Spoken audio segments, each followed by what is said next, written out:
who enrol international students. So it's international students that are on a student visa in Australia. There are some students who are on a tourist visa, for example in the Holocaust sector, but they're not covered by the ESOS Act. You have to be on a student visa. And there are three main objectives of the ESOS legislation. One is to protect the interests of students in terms of as a consumer, so tuition protection and student welfare. The other is it protects Australia's reputation for quality education. So if one provider does the wrong thing and it goes into the newspapers, it can damage the whole reputation of the sector. So the legislation is trying to prevent that kind of thing happening. And the third objective is that the legislation ensures it complements the student visa program and makes sure there's reporting requirements so that it protects the integrity of student visas. There have been some changes in the last few years to the ESOS Act, and some of you may know about that already, and I'll give you a little bit of an overview as we go through.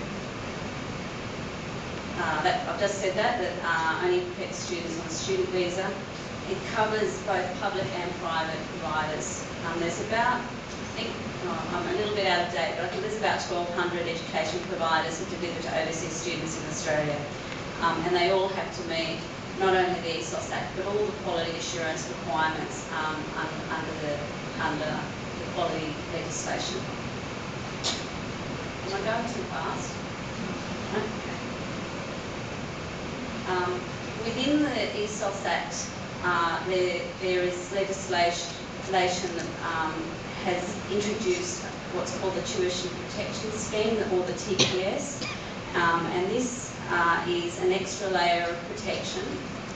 It's a bit like an insurance system. So all the education providers pay an annual fee, and that money is collected in a pool of funding, and there's also an online placement service. And this is in the case where an education provider doesn't deliver the course that a student signed up for, say a provider closes and doesn't pay its refunds, then the TPS will step in and it will help to manage the process whereby a student gets an alternative course. And one of the things about it is there's an online placement service, and it'll try and match providers and courses with students. The thing to tell your students about this, if it happens, and it's very rare that it happens, but they can't go to any alternative provider. They would still need to meet all the entry requirements, and if they want to go to another provider that's more expensive, they would have to meet the additional costs. So if you pay for a Volkswagen, you don't get a Mercedes if your course doesn't, if your course isn't delivered. If in the event that a student can't find an alternative course that they're happy with, then the TPS will pay a refund. And they'll only pay a refund of the tuition monies that haven't already been spent.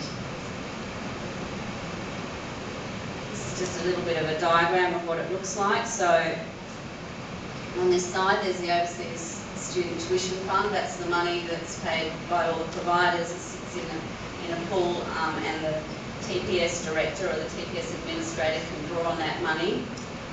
There's the online placement service, which is like a dating service, I guess, if you like. It has all the available courses from other providers, and students can go on there and